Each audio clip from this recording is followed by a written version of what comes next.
నాకు క్వశ్చన్ ఎప్పుడు మైండ్లో ఏముంటుందంటే ఒక గైనకాలజిస్ట్కి ఫర్టిలిటీ సెంటర్స్కి డిఫరెన్స్ ఏంటి? ఇదివరకు ఒక ఐవీఎఫ్ సెంటర్ అంటే ఒక ఎగ్ టైంకి రిలీజ్ అవుతున్నప్పుడు వీళ్ళిద్దరూ అదే టైంకి కలుస్తున్నారా లేదా? ఐయుఐ అన్నది నార్మల్ ప్రెగ్నెన్సీ దానికన్నా ఒక 10 to 15% సక్సెస్ రేట్ ఎక్కువ. మీరు యాక్సెప్ట్ చేస్తారా నార్మల్ ప్రెగ్నెన్సీ అసలు ఈ మధ్య కాలంలో రావట్లేదు అని? కీర్తి, మీరు ఒకటి గుర్తుపెట్టుకోవాల్సింది ఏంటంటే, ఒక స్టేజ్లో 35 దాటిన తర్వాత ప్రెగ్నెన్సీ అంటే that would be considered as high risk pregnancy. Mobile ఎంతవరకు ఓపెన్ అప్? నేనే కాదు, ఏ గైనకాలజిస్ట్ కూడా పీరియడ్స్ని పోస్ట్ పోన్ చేయండి, పీరియడ్స్ని స్టాప్ చేయండి అని ఎవ్వరికి చెప్పరు. కరెక్ట్ పీరియడ్ సైకిల్ ఎన్ని days ma'am? Is it like 26 or 30 days or what? ఐడియల్గా అయితే 28 days అనేది పీరియడ్ క్యాలిక్యులేషన్ టైం. అమ్మాయిగా నువ్వు స్ట్రాంగ్గా ఉంటే యూ కెన్ టేక్. మ్యామ్ ఎర్లీగా ప్యూబర్టీ ఏజ్ రాకుండా ఇప్పుడు 7-8 yearsకి ఎందుకు? మెడిసిన్ ఇచ్చి ప్యూబర్టీ ఆపాలి అనుకోవడం మాత్రం తప్పు. మ్యామ్ ఒక girl or a women advocate sanitary pads ఒక రోజులో ఎన్ని చేంజ్ చేసుకోవాల్సిన అవసరం ఉంటుంది? Every 6 hours. అప్పుడు పోయి చూస్తే ఆమెకి ఎంత 34 centimeters.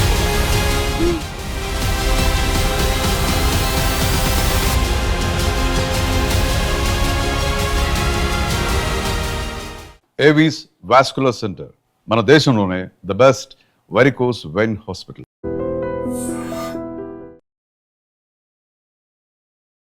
హలో ఎవ్రీవన్, మీరు చూస్తుంది ఐ డ్రీమ్. నేను మీ కీర్తి. నాతో పాటు ఈరోజు డాక్టర్ వసుంధర గారు ఉన్నారు, గైనకాలజిస్ట్. ఈ వీడియోని ఇప్పుడే సేవ్ చేయండి, షేర్ చేయండి.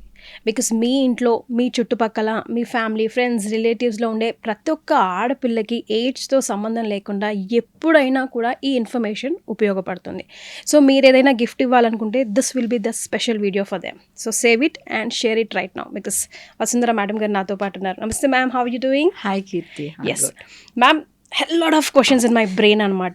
సో నాకు మీ దగ్గర ఉన్న ర్యాపోతో చదువుతా I want to like keep my lungs and intestines out and ask you so many things today and because many of women out there చాలా హెల్ప్ఫుల్ అవుతుంది. ఫస్ట్ ఆఫ్ ఆల్, గల్లీకి ఒక యూట్యూబ్ ఛానల్ ఉన్నట్టు ఇంటికి ఒక ఐవీఎఫ్ పేషెంట్ కంపల్సరీగా తయారవుతుంది. నాకు క్వశ్చన్ ఎప్పుడు మైండ్లో ఏముంటుందంటే ఒక గైనకాలజిస్ట్కి ఫర్టిలిటీ సెంటర్స్కి డిఫరెన్స్ ఏంటి? యాజ్ యూ సెడ్, ఇదివరకు ఒక ఐవీఎఫ్ సెంటర్ అంటే ఒక బిగ్ సిటీస్లోనే ఉండేది. ఇప్పుడు every street has an IVF centre. Sometimes ఒక స్ట్రీట్లో 2-3 కూడా ఉన్నాయి.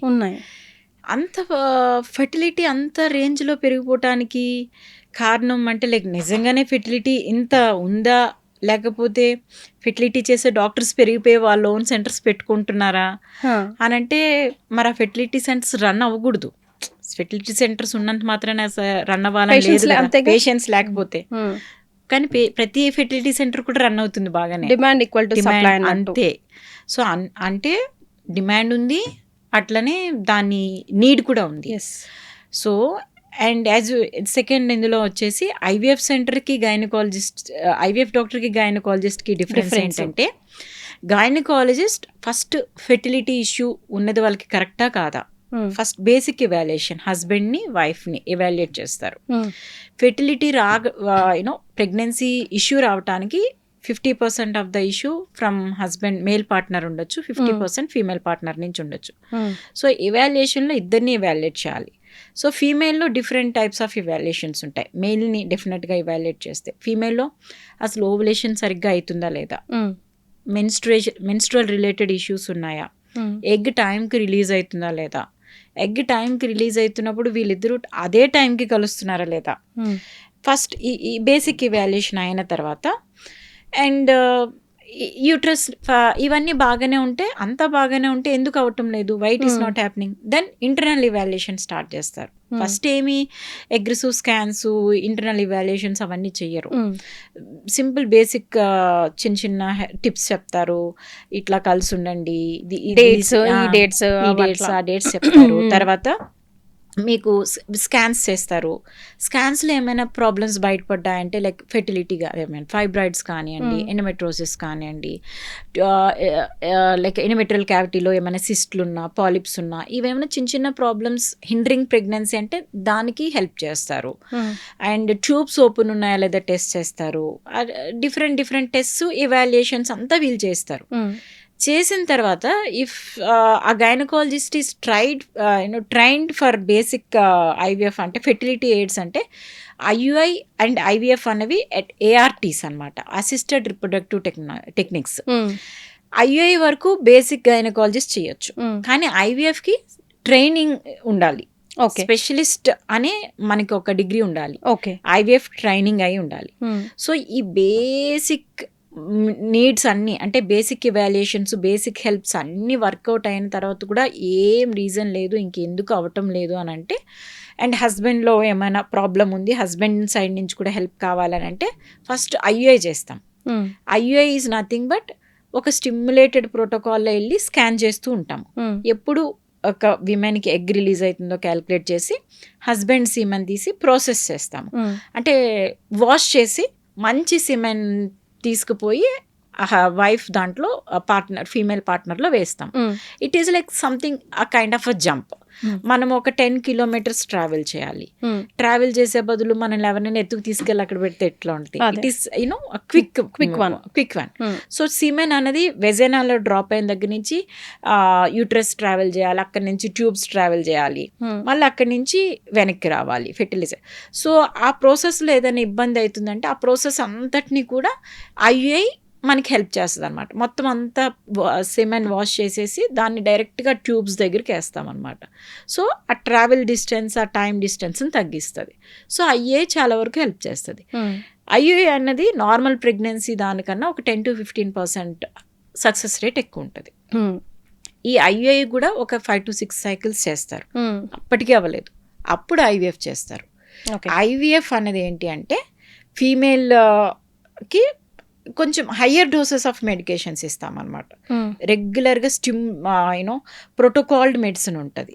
మెడిసిన్ పెట్టి మల్టిపుల్ ఎగ్స్ స్టిమ్యులేట్ చేస్తాం. మామూలుగా మనకి రొటీన్గా ఒక ఎగ్ పర్ మంత్ రిలీజ్ అవుతుంది. ఐయులో మల్టిపుల్ ఎగ్స్ మినిమం 5 నుంచి 15-20 వరకు కూడా స్టిమ్యులేట్ అవుతాయి. ఎక్కువగా ట్విన్స్ అవుతారు కదా.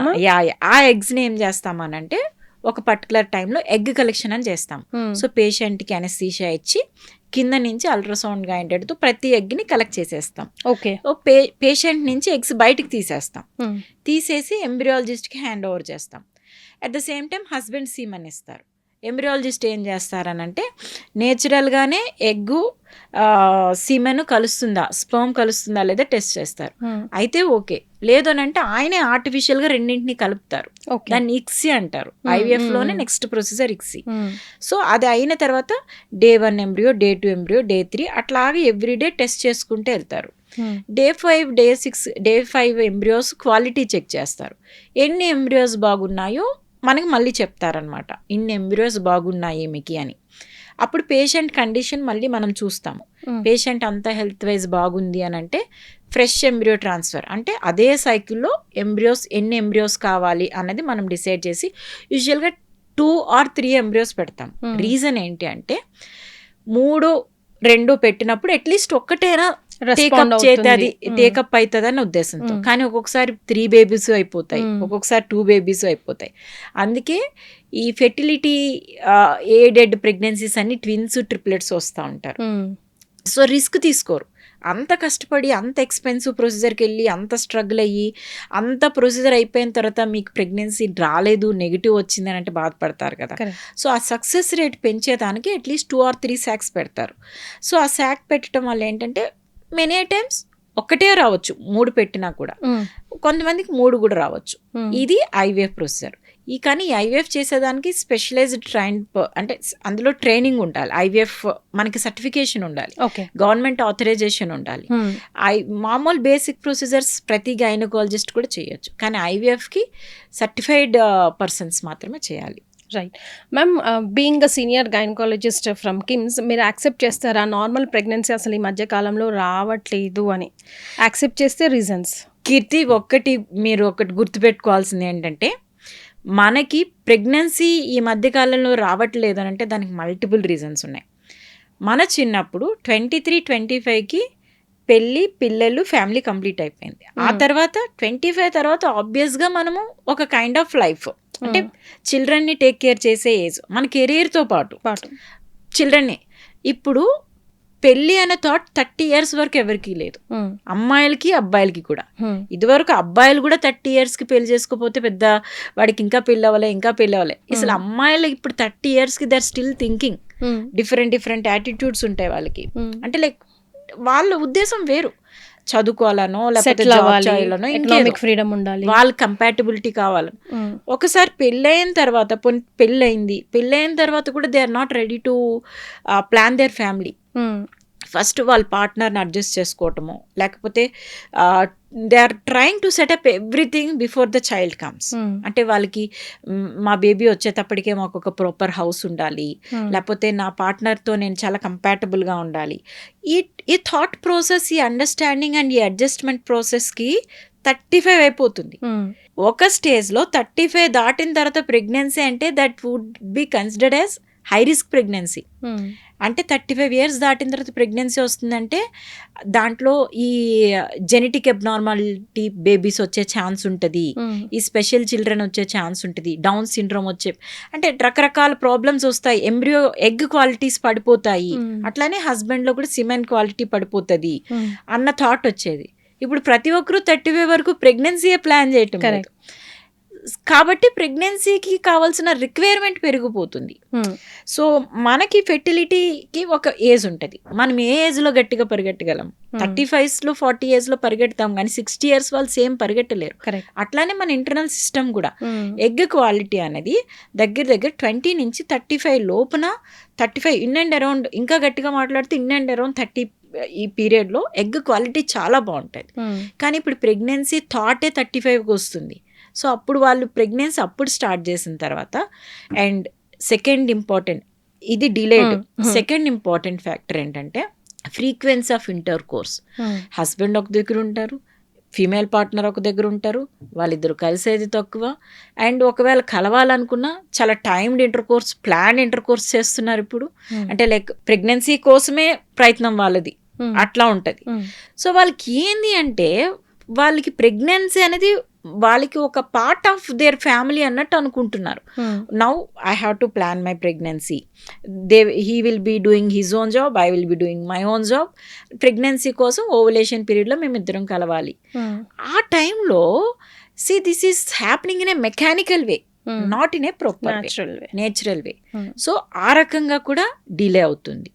అండ్ 3, అండ్ ఇట్లా అవటం వల్ల ఒకరు దగ్గర ఉండటం వల్ల మెయిన్గా ఫెర్టిలిటీ పీరియడ్ వాళ్ళకి ఐడియా ఉంటుందా లేదా, ఏ టైంలో కలిస్తే ఎగ్ రిలీజ్ అవుతుంది, ఏ టైంలో కలిస్తే వాళ్ళకి ప్రెగ్నెన్సీ వచ్చే ఛాన్స్ ఉంటుంది, అవన్నీ వాళ్ళకి చాలా ప్రాపర్ ఐడియా ఉండాలి వాళ్ళకి. అండ్ ఇదివరకు డేస్ లాగా 30 days సైకిల్, 28 days సైకిల్ లేదు. ప్రతి ఒక్కరికి ఇర్రెగ్యులర్ మెన్స్ట్రుయేషన్ ఉంది. అండ్ హస్బెండ్ని చూస్తే ప్రతి ఒక్కరికి సిమెన్ వాల్యూస్ అంత తేడాగా ఉన్నాయి. సో వాళ్ళకి ఇతన్ని కరెక్ట్ చేసుకోవాలి, ఈమెను కరెక్ట్ చేసుకోవాలి, ఆ రెండు కరెక్ట్ ప్రాపర్ టైంలో కలవాలి. సో మిస్ అండ్ మ్యాచ్ అవుతుంది everywhere it is happening.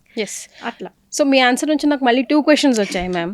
First point number 1 is మీరు ఏజ్ అయిపోయిన తర్వాత ప్లాన్ చేసుకుంటున్నారు కాబట్టి ప్రాబ్లమ్స్ వస్తున్నాయి అంటే medical has come with another idea, egg freezing. So దీనికి ఎంతవరకు correct, and then egg freezing ఎంతవరకు? Egg freezing these days everybody is asking. Egg freezing ఇదివరకు రోజుల్లో కానీ ఇప్పుడు భయంకరమైన సోషల్ మీడియా అవేర్నెస్. ఎవరో ఒక సెలబ్రిటీ చేసుకుంది అంటే ఎగ్ ఫ్రీజింగ్ ఇంత అవసరమా, ఎగ్ ఫ్రీజింగ్ చేసేసుకుంటే మన పని అయిపోతుంది కదా. చదువుకున్న వాళ్ళు, చదువుకోని వాళ్ళు, ఉద్యోగం చేసేవాళ్ళు, జాబ్ చేయని వాళ్ళు అందరూ ఎగ్ ఫ్రీజింగ్ చేసి మరి అప్పులు అంతే, అది కూడా. అంతేగాని ఎగ్ ఫ్రీజింగ్ చేసి అంత ఖర్చు పెట్టే పెళ్లి చేసుకుని పిల్లలు కానొచ్చు కదా. మరి టెక్నాలజీ అనేది మనకు అవసరంకి ఉపయోగించుకోవాలి, అంతేగాని ఈ ఫ్యాంటసీ వరల్డ్కి వెళ్తుంది కదా నేను అట్లా వెళ్ళకూడదు.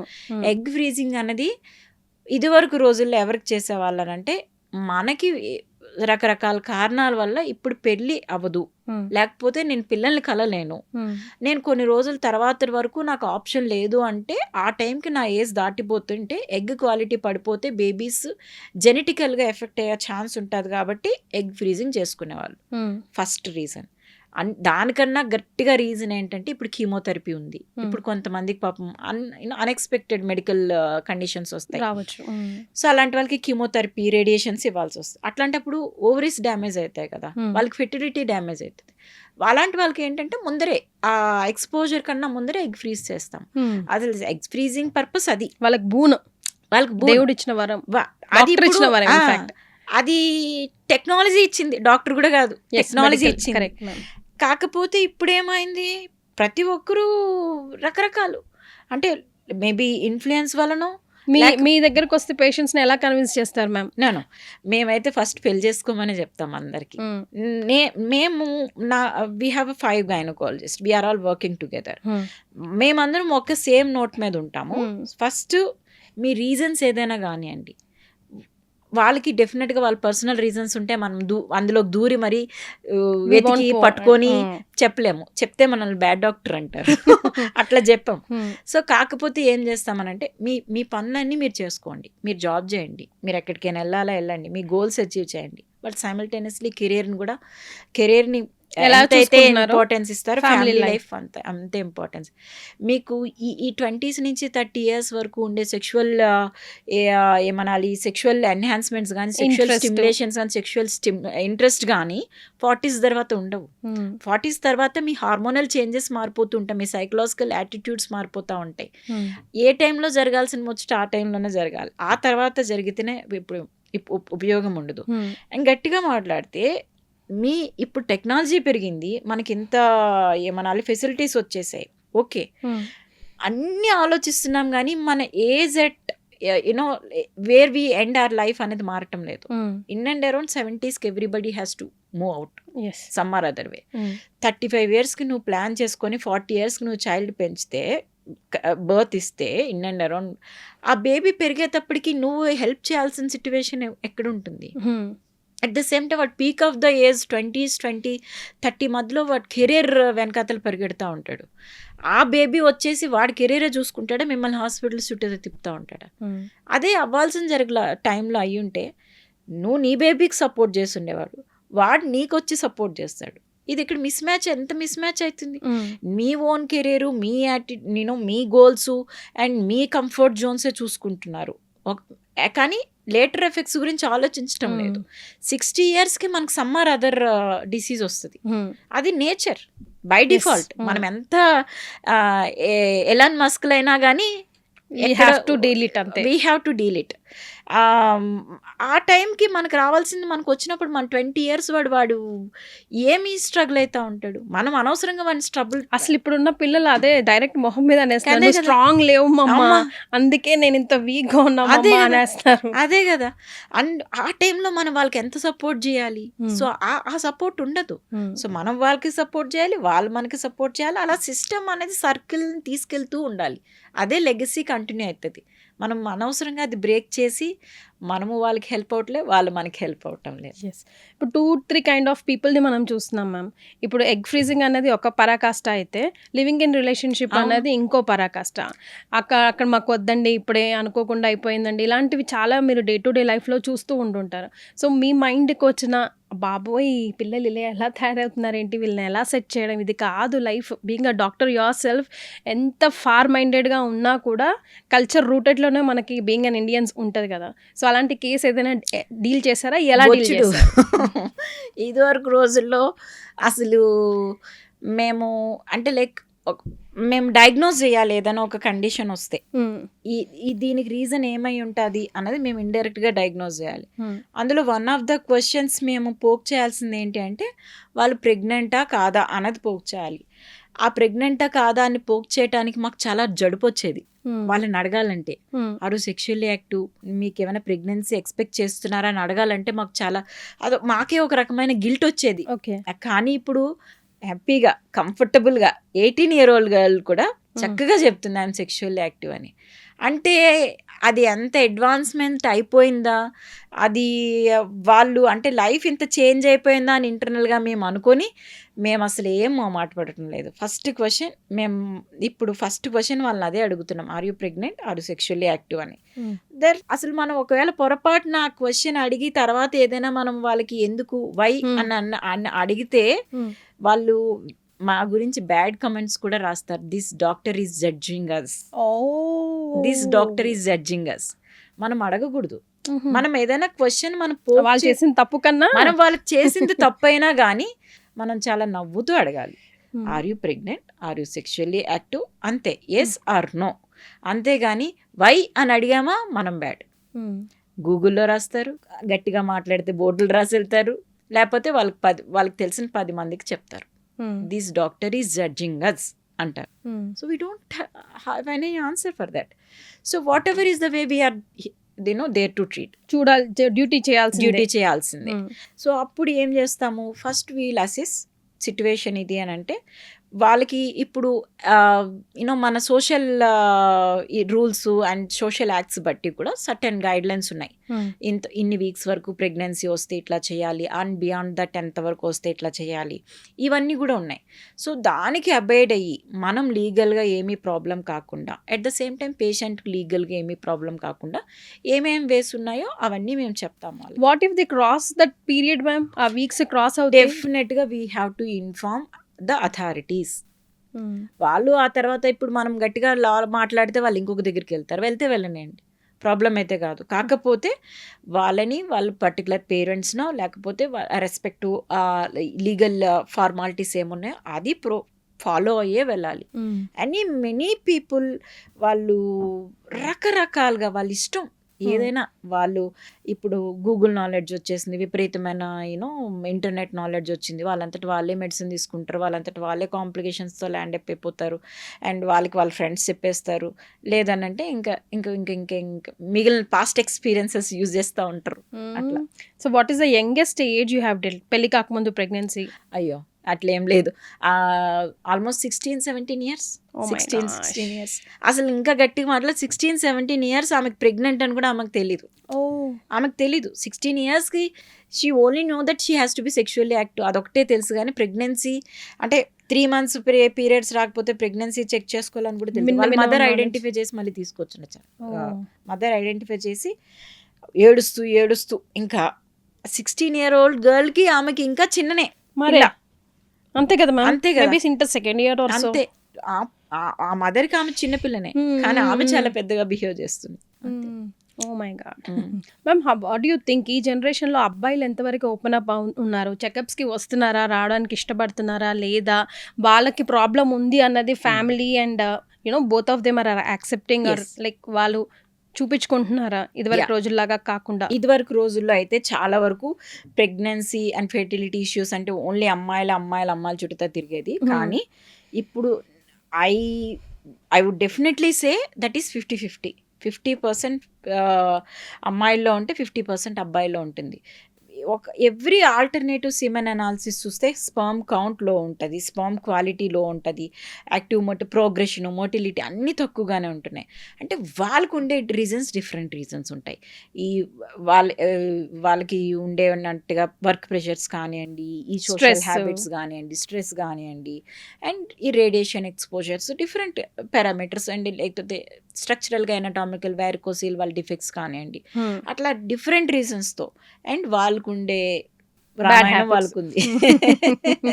Madam, what you think, like ఇప్పుడు డెఫినెట్గా అబ్బాయిలు అమ్మాయిలు late marriages one of the main రీజన్గా మనం చెప్తున్నాం కాబట్టి ప్లాన్ చేసుకోవాలి అనుకున్నప్పుడే ముందుగానే డాక్టర్ దగ్గరికి వెళ్ళి వీఆర్ ట్రైంగ్ టు ప్లాన్ చేసుకోవాలా, లేకపోతే టేక్ యువర్ టైమ్, ఎందుకు అప్పుడే ఆధార పడతారు, అట్లా చూడాలంటారా? ఇది ఇక్కడ 2 things ఆలోచించాలి కీర్తి. మనం ఏమి అని అంటే, మనము నిజంగానే మనకి ఫర్ యువర్ ఓన్ రీజన్స్ నేను ప్రెగ్నెన్సీ వద్దనుకుంటున్నానంటే yes, you have every right for that. కానీ డాక్టర్ దగ్గరికి పోయి అసలు నా హెల్త్ కండిషన్ ఏంటి, అసలు మన ఇద్దరిది హెల్త్ కండిషన్ ఏంటి, మనం ఇంకా ప్రెగ్నెన్సీ డిలే చేసేదానికి మనకి ఛాన్స్ ఉందా, దీన్నే ప్రీ నేటల్ కౌన్సిలింగ్ అన్నది ఇప్పుడు బాగా డిమాండ్ ఉంది. ప్రీ నేటల్ కౌన్సిలింగ్ లో ఏంటంటే అసలు మనం ఇద్దరం ఫిట్ గా ఉన్నామా ప్రెగ్నెన్సీకి ముందరే అన్ని ఇవాల్యుయేషన్స్ అన్ని చేయించుకొని ఫిట్ గా ఉన్నామా లేదో తెలుసుకొని ప్రెగ్నెన్సీ ప్లాన్ చేసుకోవడం. అప్పుడు అన్నీ బాగున్నాయి అని అంటే then you can decide whether you want to conceive now or you can postpone your pregnancy. ఇవన్నీ చూసుకొని ముందరికి వెళ్ళాలి. అంటే వాళ్ళ ఏమచ్ కౌంట్ కానీ, ఎగ్ క్వాలిటీ అయినా, ఎగ్ ఉండే స్టేటస్ అప్పుడు మీరు gynaec will take the time, అంటే మీకు టైం ఉందమ్మా ఒక 6 months అట్లా. డెఫినెట్ గా చెప్పగలుగుతాం.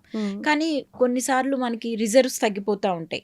హస్బెండ్స్ సీమెన్ అనాలిసిస్ తగ్గుతుంది, అండ్ ఎగ్ కౌంట్స్, ఎగ్ అంటే ఓవరీలో ఎంటర్ ఫాలిక్యులర్ కౌంట్స్ ఉంటాయి, అవి తగ్గుతున్నాయి. అండ్ లేకపోతే ఏఎంహెచ్ క్వాలిటీ తగ్గుతుంది. వాళ్ళకి అదర్ పారామీటర్స్ ఇంకా బాగుండటం లేదు. యూట్రస్లో మల్టిపుల్ ఫ్యాక్టర్స్ ఉన్నాయి, లైక్ ఎండోమెట్రోసిస్ ఉంది, మల్టిపుల్ ఫైబ్రాయిడ్స్ ఉన్నాయి. ముందు ఇవన్నీ కరెక్ట్ చేసుకోవాలంటే, సో ప్రెగ్నెన్సీకి అవన్నీ ఫ్లాగ్ సైన్స్ అనమాట. సో నువ్వు ప్రెగ్నెన్సీని డిలే చేయడానికి కుదరదు. ఏవైతే ప్రాబ్లమ్స్ ఉన్నాయో అవన్నీ సెట్ చేసుకొని ప్రెగ్నెన్సీకి ఎట్ ద ఎర్లియస్ట్ ఇంపార్టెన్స్ ఇవ్వాలి. లేదంటే నువ్వు మళ్ళీ ఐవీఎఫ్ ల్యాండ్ అవ్వచ్చు, లేకపోతే డోనర్స్కి వెళ్ళొచ్చు, లేకపోతే సర్రగసీకి వెళ్ళొచ్చు, లేకపోతే ఫెర్టిలిటీ అవ్వకపోను కూడా వచ్చు. ఇట్లాంటి కండిషన్స్ అన్ఎక్స్ప్లెయిన్ ప్రెగ్నెన్సీ అని అంటారు కదా మ్యామ్. అంటే అన్ని బాగున్నాయి, బాగుంటాయి, మేల్ ఫ్యాక్టర్స్ బాగుంటాయి, ఫీమేల్ ఫ్యాక్టర్స్ బాగుంటాయి, కానీ వాళ్ళకి ప్రెగ్నెన్సీ రాదు. మ్యామ్ మీరు సపోర్ట్ చేస్తారా? ఇప్పుడు ఇదివరకు రోజుల్లో అయితే జస్ట్ పొట్ట చూసే బామ్మలు, అమ్మమ్మలు, నానమ్మలు ఉన్నప్పుడు అబ్బాయా అమ్మాయా చెప్పేవారు. ఇప్పుడు స్కానింగే చెప్పట్లేదు, చెప్పారు, డాక్టర్కి తెలిసిన స్కానింగే చెప్పట్లేదు. సో కుంకుమ పువ్వు వేస్తారు, అది వేస్తారు, ఇది వేస్తారు. ఏం లేదు కీర్తి, మా అమ్మ కూడా చాలా కుంకుమ పువ్వు తాగింది, నేను ఇదే కలర్. ఏం లేదు, మా నాన్న నా కలర్, నేను ఇదే కలర్, అట్లేం ఉండదు. సి కలర్ అనేది genetically determined. So you should be proud of your colour, and you have inherited something from your parent. I'm very proud of my colour. మా నాన్న నుంచి నాకు ఈ కలర్ వచ్చింది. నా ఫీచర్స్ మా నాన్నవి. నన్ను చూసిన వాళ్ళందరూ ఏమని చెప్తారు, ఈమె వాళ్ళ నాన్నలాగా ఉంది అని అంటారు. I have reached to this stage and my father is very proud of me. And నాకు నన్ను చూసినప్పుడల్లా నాన్నలాగా ఉంది అని అంటే నాకు ఒక ఫీలింగ్. నాకు మా అమ్మ తెల్లగా ఉంటుంది. మా అమ్మకి చాలా మంది వార్న్ చేశారంట, మీ ఆయన నల్లగా ఉన్నాడు, బాగా తాగు, కుంకుమ పువ్వు వేసేంటి, కిలోలు తాగినా నేను ఇదే కలర్ పుట్టా. అది అసలు ఏముండదు. మమ్మల్ని అడిగే క్వశ్చన్లో అది one of the most common question. కుంకుమ పువ్వు తాగొచ్చా, ఎంత తాగాలి, ఎప్పుడు తాగాలి, ఎన్నిసార్లు తాగాలి.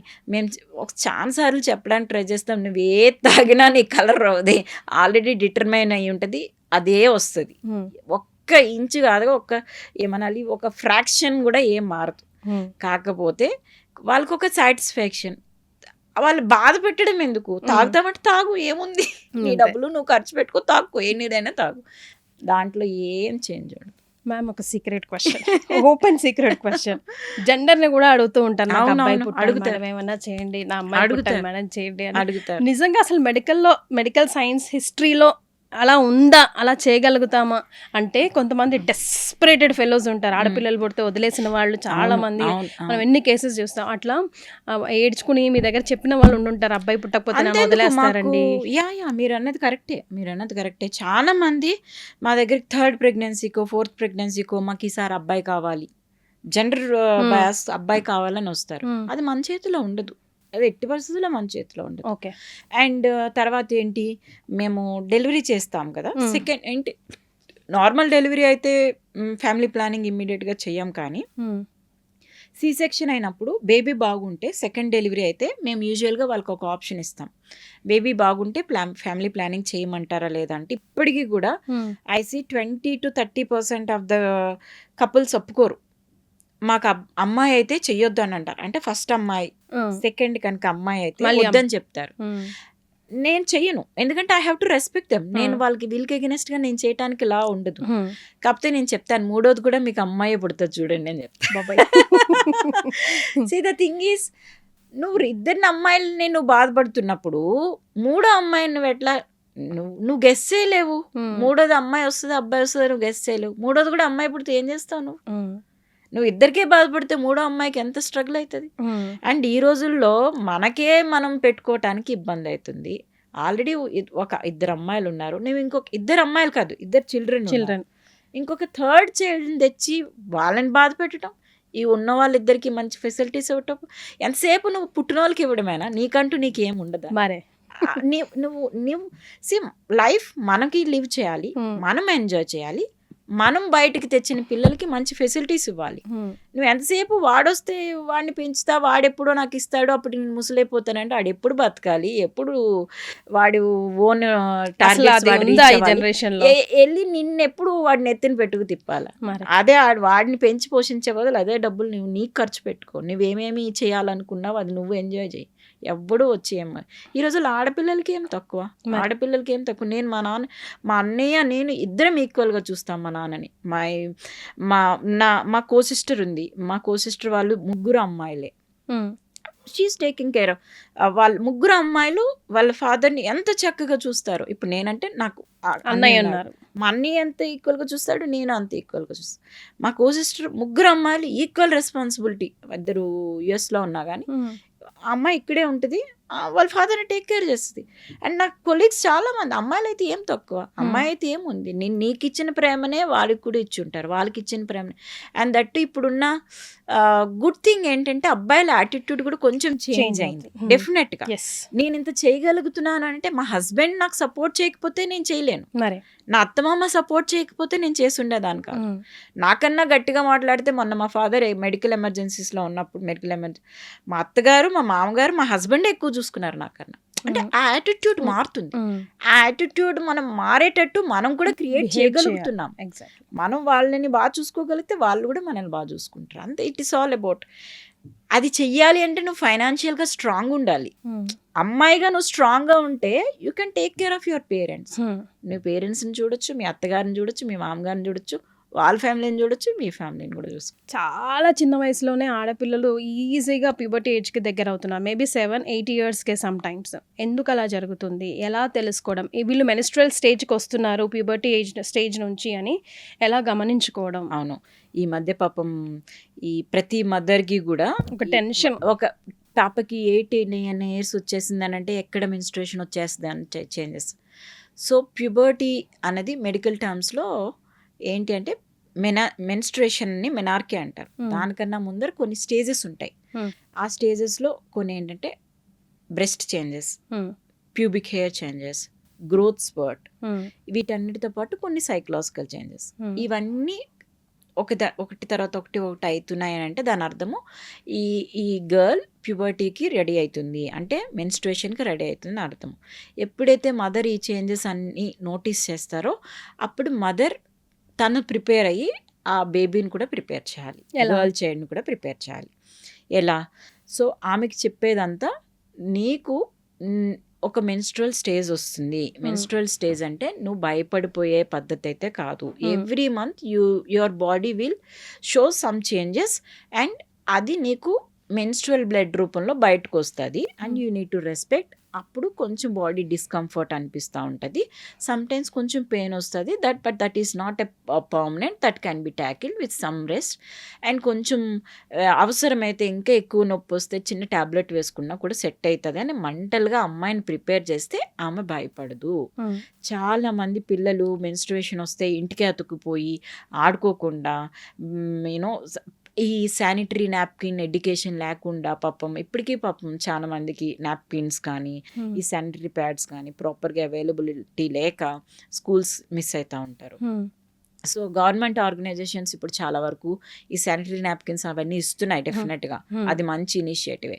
So at the same time అమ్మాయిలకి కూడా శానిటరీ నాప్కిన్ ఇట్లా యూజ్ చేయాలి, ఇంత ఫ్రీక్వెంట్గా చేంజ్ చేయాలి, దీన్ని క్రాస్ అయితే నువ్వు ఇంకో సేఫ్టీ ఇట్లా ఉండాలి, దీనికి ఎక్స్ట్రా ప్యాడ్స్ పెట్టుకోవాలి. ఇవన్నీ కూడా మదర్ అమ్మాయికి ఫస్ట్ నుంచి ఎడ్యుకేట్ చేస్తే చాలా ఈజీగా ట్యాకిల్ చేసేస్తుంది. మేబీ ఫస్ట్ 3-4-5 months అమ్మ దగ్గరుండి చూసుకుంటే 6th month నుంచి అమ్మాయి నేర్చేసుకుంటుంది. అది పెద్ద ప్రాబ్లం అయితే కాదు. So which one will be the best sanitary napkins ma'am according to you? Like according to మీ చాలా నాప్కిన్స్ మీ మధ్య ఏంటంటే ర్యాష్ కానీ అలర్జీ కానీ వచ్చేస్తున్నాయి.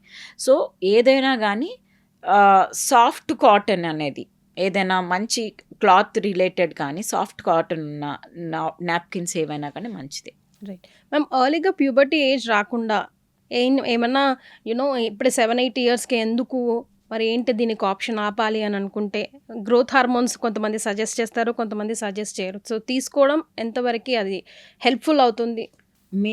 మెడిసిన్ ఇచ్చి ప్యూబర్టీని ఆపాలి అనుకోవడం మాత్రం తప్పు. ఎందుకంటే నేను ఇందాక చెప్పాను కదా, ప్యూబర్టీ అనేది ఒక ఇంటర్లింక్డ్ గ్రోత్ ప్యాటర్న్ అనమాట. అంటే మన హైట్తో పాటు బాడీ చేంజెస్, బాడీ మార్ఫాలజీ అన్నీ చేంజ్ అవుతూ ఉంటాయి. మన మెన్స్ట్రుయేషన్ ఆపాలి అని అంటే ఇవన్నీ ఆగిపోతాయి. సో ఇవన్నీ ఆగిపోతే బాడీ ఎఫెక్ట్ అవుతుంది.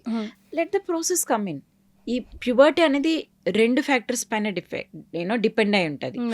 ఒకటి జెనెటికల్లీ డిటర్మైన్డ్ ప్యాటర్న్, అంటే మనకి ఆల్రెడీ మన బాడీ డెవలప్ అవుతున్నప్పుడే ఈ సో అండ్ సో ఏజ్కి వీళ్ళకి ప్యూబర్టీ చేంజెస్ రావాలని జీన్ బిల్ట్ అయి ఉంటుంది. And at the same time ఏంటంటే ఈ ప్రాసెస్ని అగ్రివేట్ చేసేవి ఏంటంటే ఎక్స్టర్నల్గా ఉండే ఫుడ్ కానీ, రేడియేషన్ కానీ, ఎక్స్పోజర్ కానీ, మన బాడీలో రకరకాల చేంజెస్, హార్మోన్స్ రిలేటెడ్ ఏమైనా అయితే అవన్నీ. సో జెనెటికల్గా ప్రీబిల్ట్ అయిన దాన్ని మనం మార్చలేము. కానీ ఎక్స్టర్నల్ సోర్సెస్ ఏదైతే ఎక్స్టర్నల్ హార్మోన్స్ కానీ, అంటే ఇవి చాలా వరకు రీసెర్చ్ ఏం చెప్తుందని అంటే మనం తినే ఫుడ్ నుంచే అన్ని హార్మోన్స్ వెళ్తున్నాయి. ఫర్ ఎగ్జాంపుల్ అంటే డైరీ ప్రొడక్ట్స్ కానీ, అండ్ మన జంక్ ఫుడ్లో కానీ, అండ్ ప్లాస్టిక్స్, మైక్రో ప్లాస్టిక్స్ కానీ, అండ్ రేడియేషన్ ఎక్స్పోజర్స్ కానీ, వీటన్నింటి వల్ల body is getting stimulated to hormonal changes and early puberty అందుకు వస్తుంది అని రీసెర్చ్ చెప్తుంది. సో కొన్నింటిని ఇప్పుడు ఎక్కువ డైరీ ప్రొడక్ట్స్, ఇప్పుడు మన life day to day life అంతా కూడా డైరీ ప్రొడక్ట్స్తో రిలేటెడ్ అయి ఉంటుంది. వాళ్ళని ఆపమని చెప్పలేము. అట్ ద సేమ్ టైం మనం ఏం చెప్పగలం అయితే వార్న్ చేయగలుగుతాం, కొంచెం కేర్ఫుల్గా ఎక్కడి నుంచి సోర్స్ చేస్తున్నాము, ఎంత తీసుకుంటున్నాము, అది జంకా, కొంచెం నేచురల్ సోర్సెస్కి దగ్గరగా ఉందా లేదా, ఇవన్నీ చూసి తీసుకుంటే మనం ఎంతో కొంత తగ్గించగలుగుతాము. లేదు అని అంటే కనుక జెనెటికల్గా డిటర్మైన్డ్ అయిన దాన్ని మనం ఏం చేయలేము. ఈ ఎక్స్టర్నల్ సోర్సెస్ని అవాయిడ్ చేయగలిగితే మేబీ కొంచెం బెటర్ అవ్వచ్చు. ఏదైనా కానీ ఒకవేళ అయితే దానికి యాజ్ ఏ సెట్ ముందరనే బాడీ ప్రిపేర్ చేస్తే బెటర్ ఉంటుంది. ఓకే. సో చాలా ఎర్లీగా వచ్చింది మెన్స్ట్రల్ స్టేజ్. ఇప్పుడు వద్దు మ్యామ్, చాలా చిన్న పిల్ల, షీ కాంట్ మేనేజ్, ఒక 3-4 years పోస్ట్పోన్ చేయాలి. సో హార్మోన్స్తో నో, మెడికేషన్తో నో అంటున్నారు. కాబట్టి what is the another option? మరి చిన్న పిల్లలు దే ఆర్ నాట్ మేనేజింగ్ అని అంటే, కొంతమంది స్పెషల్ కిడ్స్ కూడా ఉంటారు ఫర్ దట్ మ్యాటర్, దేతో అస్సలు హ్యాండిల్ చేయగలరు. మరి అప్పుడు ఏంటి వాళ్ళకున్న ఆప్షన్ మ్యామ్? కొన్ని డిఫరెంట్ మోడ్స్ ఉన్నాయి కీర్తి.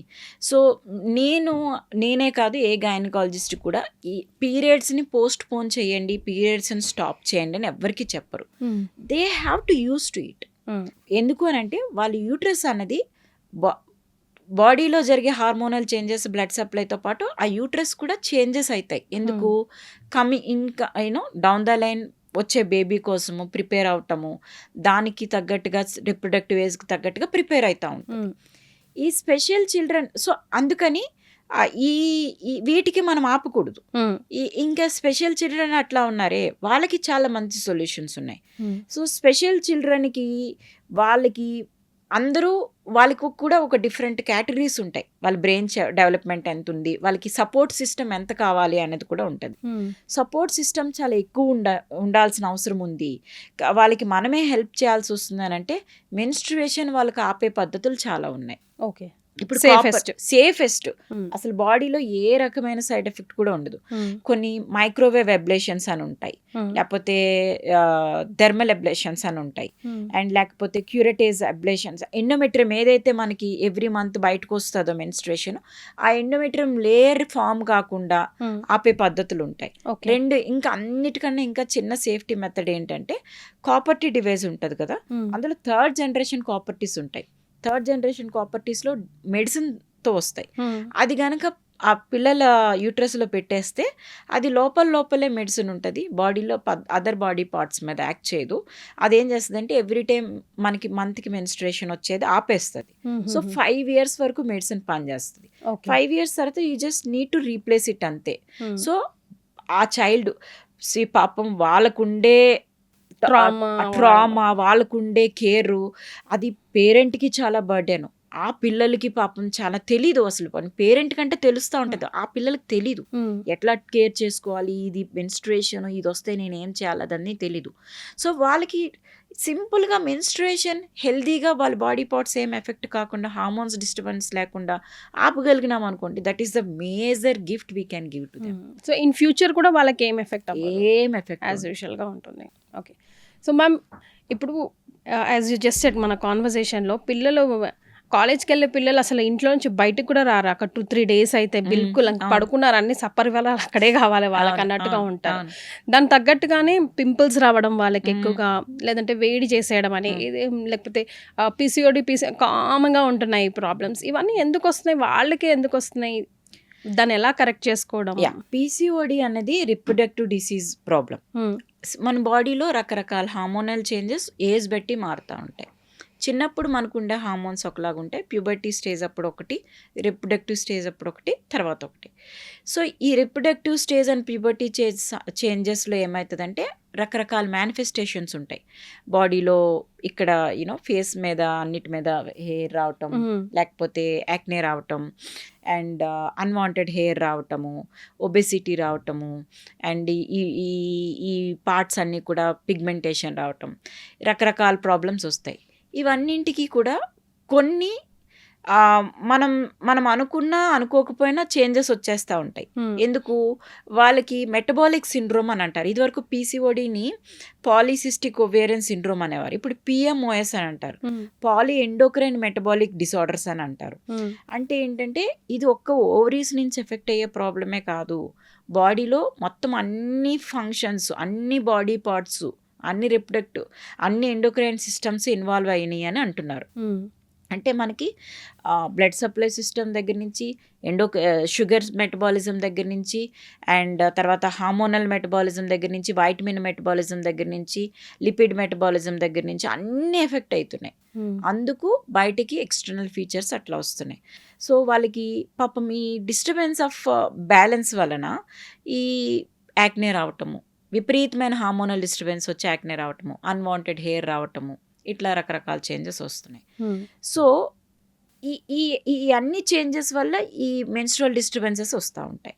సో ఈ మెన్స్ట్రువల్ డిస్టర్బెన్సెస్ ఎప్పుడైతే వస్తాయో వాళ్ళకి ఈ పెయిన్ అనో, ఈ రిలేటెడ్ చేంజెస్ అనో, వాళ్ళు ఒక కైండ్ ఆఫ్ దీనికి struck అయిపోతారనమాట.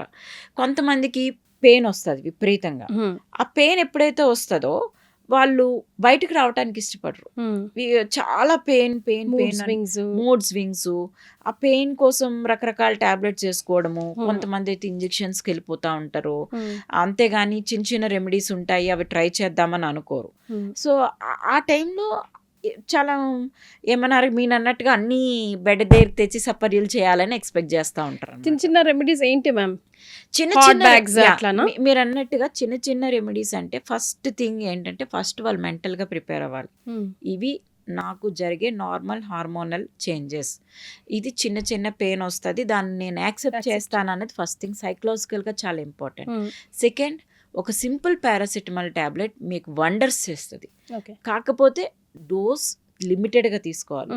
When things are not going in a smooth way, ఒక పారాసిటమాల్ టాబ్లెట్ తీసుకుంటే బ్లడ్ ఫ్లో చాలా తగ్గుతుంది, at the same time pain తగ్గుతుంది, కంఫర్ట్ తగ్గుతుంది, మనకి కంఫర్ట్ ఇస్తుంది, అండ్ ఈ పిచ్చి డిస్టర్బెన్స్, సైకలాజికల్ డిస్టర్బెన్స్ అన్నీ తగ్గుతాయి. మనం చాలా ఈజీగా ఓవర్కమ్ చేయగలుగుతాం. ఎప్పుడైతే డిస్కంఫర్ట్ లేదో మనం ఆబ్వియస్గా సైకలాజికల్గా స్ట్రాంగ్గానే ఉంటాం కదా.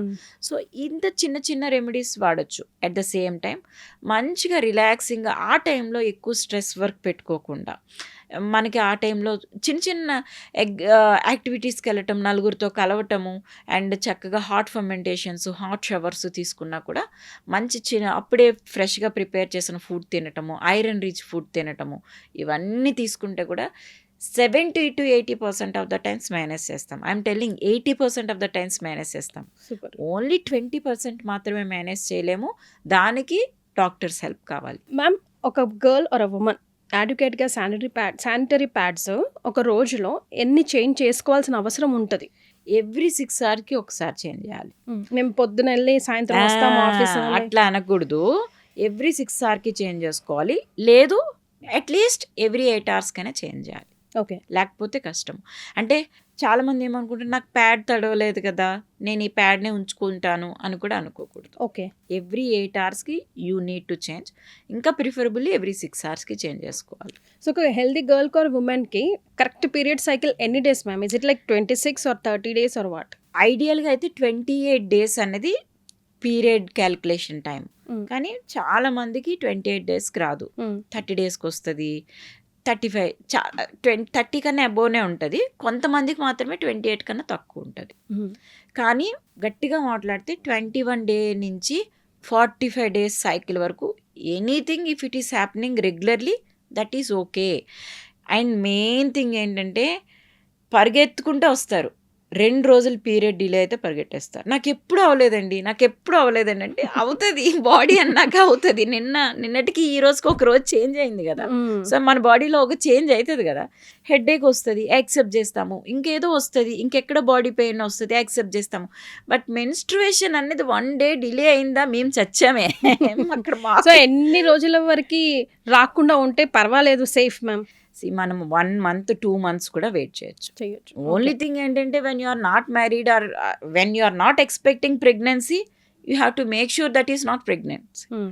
అదర్వైజ్ 1 month 2 months పీరియడ్ రాకపోయినా ఏం కాదు. ఓకే. సో రోజు మీ చేతుల మీదుగా ఒక కొత్త ప్రాణి భూమి మీదకి వస్తుంది కదా, ఆ స్ట్రెస్ని అంటే మేము కొంతమంది ఉంటారు, బాబాయ్ ఇప్పుడు నా సిస్టర్ ఉంది, ఆవిడ గైనకి అయితే నీకు దండం పెడతామ్మా, నువ్వు ఇంకా కనకు, ఇంకా చాలు, నువ్వు నా దగ్గర రాకు, ఈ స్ట్రెస్ని భరించలేను, ఏంటది నీకు ఎప్పుడు ఈ టెన్షన్ నాకు అని అంటుంటారు. సో అట్లాంటి పేషెంట్స్ని కూడా మీరు డీల్ చేస్తారు కదా. సో మీ స్ట్రెస్ రిలీఫ్ ఏంటి? మీరు చూసిన వర్స్ట్ కేసు ఏంటి, బాబా టెన్షన్ పడిన కేసు? ప్రెగ్నెన్సీయా? ఆబ్వియస్ ఆర్ అదర్వైజ్ మేబీ మీకు తెలీదు, మీరు యునో ఇవాల్యుయేట్ చేస్తుంటే it lied up ended up with cancer or something like that. ఈ మధ్య కాలంలో ఒక 1 month ఒక 2 months బ్యాక్ అయితే ఒక పేషెంట్ మా దగ్గరికి 7th month అప్పుడు ఎమర్జెన్సీ కాల్ వచ్చింది. మాకు వేరే హాస్పిటల్ ఉంటుంది, అక్కడ హాస్పిటల్ నుంచి మాకు రిఫర్ చేస్తున్నారు అని వచ్చింది. Okay. 7th month pregnancy, ovary torsion అయింది. అంటే మ్యామ్ ఓవేరియన్ సిస్ట్. ఓకే. ఆమెకు almost 9 centimeters 10 centimeter ovarian cyst ఉంది ప్రెగ్నెన్సీలో. అది ట్విస్ట్ అయింది. సో ట్విస్ట్ అయినప్పుడు ఏం చేస్తారు, అప్పుడు 7th month ప్రెగ్నెన్సీ కాబట్టి అప్పటికి ఎన్నో స్కాన్స్ చేసి ఉంటారు కదా. అప్పటికి సిస్ట్ కొంచెమే ఉంది ప్రెగ్నెన్సీ, అప్పటికే ఆమెకు చిన్న సిస్ట్ ఉందని అన్నారు. చిన్న సిస్ట్ ఉంటే ఏం భయపడరు. సో అప్పుడు అది కాస్త 7th month వచ్చేటప్పటికి పెద్దగా అయిపోయి అది ట్విస్ట్ అయిపోయింది బరువుకి. సో అప్పుడు వాళ్ళు మా దగ్గరికి ఎందుకు పంపించారంటే, సో ఆ టైంకి డెలివరీ చేసి ఆ సిస్ట్ని అడ్రస్ చేస్తామని పంపించారు. కానీ మేము I really you know I say this with very pride, మేము ప్రెగ్నెన్సీలో సర్జరీలు చేసినవి బొచ్చుడు. అంటే లైక్ ప్రెగ్నెంట్ విమెన్కి ఓవేరియన్ సిస్టులు సర్జరీ కానీ, ప్రెగ్నెంట్ విమెన్కి స్టిచ్ వేస్తాం, అబ్డామినల్ సర్క్యులర్స్ అని. సో అవన్నీ నేను కాంప్లికేటెడ్ కేసెస్ హ్యాండిల్ చేశానని తెలిసి ఇక్కడికి పంపించారు. But what we did was, first మేము కూడా డెలివర్ చేయాల్సి వస్తుందనే మెంటల్గా ప్రిపేర్ అయ్యాం at around 2 o'clock in the night. ఎందుకంటే patient came all the way from Karimnagar. Okay. So midnight 2 o'clock వస్తే వీఆర్ ఆల్ రెడీ. సో మేమేమనుకున్నాం అనుకుంటే డెలివర్ చేయాల్సి వస్తుందేమో అనుకున్నాం. మేము కూడా అసెస్ చేసిన తర్వాత సిస్ట్ వాట్ వీ అసెస్ట్, మా టీం ఏం చేసినామంటే ఫస్ట్ సిస్ట్ సైజ్ ఎంత ఉంది, బేబీ స్టేటస్ ఏంటి అనేది అసెస్ చేసాం. మేము డెలివరీ అవసరమైతే చేస్తాము, కానీ ఫస్ట్ మేము వెళ్ళి లోపల చూస్తామని డిసైడ్ అయినాం. మాకు being ours is a very equipped hospital, మాకు చాలా అడ్వాన్స్డ్ టూల్స్ ఉంటాయి కాబట్టి వీ యూస్ డిఫరెంట్ టెక్నాలజీస్. అప్పుడు పేషెంట్ని డిఫరెంట్ పొజిషన్స్లో పెట్టి ల్యాబ్ ట్రై చేసాం. Laparoscopy at 7th month pregnancy చేసాం. 7th month ప్రెగ్నెన్సీ చేసి ఏం చేసినామంటే ఫస్ట్ ఓవేరియన్ సిస్ట్ ఎక్కడుందో ఐడెంటిఫై చేసి దానికి ఫోకస్ వెళ్ళి సిస్ట్ని కొలాప్స్ చేసాం. సిస్ట్ కొలాప్స్ చేసిన తర్వాత మాకు చాలా క్లియర్గా వే దొరికింది. ఓన్లీ సిస్ట్ మాత్రమే తీసి ఏదైతే ఓవరీ ట్విస్ట్ అయిందో ఆ ఓవరీని అన్ట్విస్ట్ చేసి ఓవరీని ఫిక్స్ చేసాం మళ్ళీ. ఓకే. అలాంటి సిచ్యువేషన్లో లాప్రోస్కోపీ చేయడమే పెద్ద రిస్క్. అండ్ చేస్తే ఆ ఓవరీని మొత్తం ఒక్క స్టెప్ కట్ చేసేస్తారు అంతే. ఎందుకనంటే ఆ టైంలో సర్జరీ చేయటమే ఎక్కువ, అట్లాంటప్పుడు ఓవరీని వెళ్ళి ఒకటే క్లాంప్లో కట్ చేస్తారు. కానీ మేము సిస్ట్ తీసి ఓవరీ ఏదైతే రిటైన్ అయిందో అది ఉంచి అది మళ్ళీ ట్విస్ట్ కాకుండా, ఇప్పుడంటే నేను తీసాను మళ్ళీ ఇంకో 2 నెలలు ప్రొలాంగ్ చేస్తే మళ్ళీ ప్రాబ్లం అవుతుందేమో అని దాన్ని మళ్ళీ అన్ట్విస్ట్ కాకుండా పక్కన ఉన్న స్ట్రక్చర్ కేసు కుట్టాం. అది సేఫ్ అన్నమాట. 7th మంత్ మేము వీఆర్ క్రాసింగ్ ఫింగర్స్, నెక్స్ట్ డేకి ఎట్లా ఉంటుంది పేషెంట్, బాగుంటే మెయింటైన్ చేద్దాం, లేదంటే ఇమ్మీడియట్ డెలివర్ చేద్దామని. కానీ మేము కౌన్సిల్ చేసాం పేషెంట్కి. మాకు బేబీని డ్రాగ్ చేయడం చాలా ఇంపార్టెంట్, మీకు కూడా అదే ఇంపార్టెంట్. మేము ఒక ప్రయత్నం చేస్తాం, ల్యాబ్ ట్రై చేసి ఓవరీని, ఇప్పుడు మీకు ప్రెగ్నెన్సీ పెయిన్ అంతా కూడా ఈ ఓవరీ నుంచే కదా, దీన్ని అడ్రస్ చేస్తాం. మా ప్రయత్నం సక్సెస్ అయితే ఓకే, లేదు అని అంటే మీరు ఎట్లానే ఇన్హౌస్ ఉన్నారు కదా, మేము ఎనీ టైం డెలివర్ చేయగలం. వాళ్ళు కూడా బేబీని సేవ్ చేస్తామంటే డెఫినెట్గా అగ్రి చేస్తారు కదా. చేసాము. At the same time baby with stood the procedure well and drag చేసాము. 9th మంత్ అప్పుడు మంచిగా ఇండ్యూస్ చేసి సక్సెస్ఫుల్గా డెలివర్ చేసి బేబీని హ్యాండ్ ఓవర్ చేసాం. సూపర్. సో 9th మంత్ వరకు డ్రాగ్ చేయడం ఇంకా ఇది అనమాట. అంత కాంప్లికేటెడ్ సర్జరీ ఈ మధ్య కాలంలో అయితే అదే. ఎవరైనా చాలా మంది, నేను అబ్డామినల్ సర్క్యులైజెస్ అన్న వేస్తాను. అబ్డామినల్ సర్క్యులైజ్ అంటే ప్రెగ్నెంట్ విమెన్కే బేబీ లోపల ఇన్సైడ్గా ఉన్నప్పుడే లోపల స్టిచ్ చేస్తాం. చాలా మందికి కింద నుంచి వేస్తారు స్టిచ్, కానీ కొంతమందికి కొన్ని కారణాల వల్ల పైన వేయాల్సి వస్తుంది స్టిచ్. అబ్డామినల్ సర్క్యులైజ్ అని అంటారు, అది వేస్తాం. సో అది కూడా కొంచెం లోపల బేబీ ఉంటుంది, ప్రెగ్నెంట్ యూట్రస్ మీద సర్జరీ చేయడమే, కానీ అది కూడా అంత పెద్ద ప్రాబ్లం కాదు, ఎందుకంటే అది కొంచెం చిన్న బేబీ, అంటే లైక్ 4th మంత్ అట్లా వేస్తాము. ఇది almost 7th month pregnant women. This is beautiful. అంతా మ్యామ్ ప్రజెంట్ సినారియోలో ఎలా ఉన్నారు మ్యామ్? అంటే పేషెంటా బేబీయా అని అంటే ఆప్షన్ ఎక్కువగా ఎవరిని చూస్ చేసుకుంటున్నారు? మదరే ఇంపార్టెంట్. కాకపోతే వాళ్ళకి ఒక కైండ్ ఆఫ్ బాండ్ వచ్చేస్తుంది బేబీతో. వాళ్ళు బాధపడతారు, కాకపోతే ఎప్పుడు మదర్నే సేవ్ చేస్తాం. కాకపోతే మదర్తో పాటు బేబీని ఎట్లా లాగగలం అన్నదే ఇంపార్టెంట్. సో మీరు ఎలా డే టు డే లైఫ్లో ఈ స్ట్రెస్ని హ్యాండిల్ చేస్తారు? స్ట్రెస్ హ్యాండిల్ చేసేది I'm blessed, literally I'm blessed. నాకు మా అత్తయ్య మా మామయ్య ఎంత సపోర్ట్ ఇస్తారంటే నాకు అసలు ఇంట్లో ఏం జరుగుతుంది అనేది కూడా తెలియదు. ఓకే, వాళ్ళు అంత టేక్ కేర్ చేస్తారు కాబట్టి నేను ఇంత సర్జరీస్ హ్యాండిల్ అంటే లైక్ నేను aggressive and lap and robotic surgeon. Lap and robotic surgeon అంటే మెనీ టైమ్స్ నాకు అక్రాస్ ద వరల్డ్, ఇప్పుడు కూడా నా దగ్గర ఆల్మోస్ట్ 4 ఇంటర్నేషనల్ పేషెంట్స్ ఉన్నారు ఐపీలో. యుఎస్ నుంచి, ఆఫ్రికా నుంచి, దుబాయ్ నుంచి. వీళ్ళందరూ ఎందుకు వస్తారనంటే ఎండోమెట్రోసిస్ మన దగ్గరికి విపరీతమైన పెరిగిపోయింది. ఎండోమెట్రోసిస్ని హ్యాండిల్ చేయడం అంత ఈజీ కాదు. ఒక ఎండోమెట్రోసిస్ సర్జరీ చేస్తున్నామనంటే మనకు ప్రతిసారి బాంబ్ మీద కూర్చున్నట్టే. దాంట్లో ఉండే best like worst combination of tension ఏంటి ma'am? Worst combination of tension ఏంటంటే ఎండోమెట్రోసిస్ సర్జరీ చేసేటప్పుడు, ఎండోమెట్రోసిస్ అంటే యాజ్ యూ నో యూట్రస్ అంతా కూడా అతికిపోతుంది, మొత్తం అంతా కూడా అది ఒక పిచ్చి డిసీజ్ కదా. సో అవన్నీ సపరేట్ చేయాలి.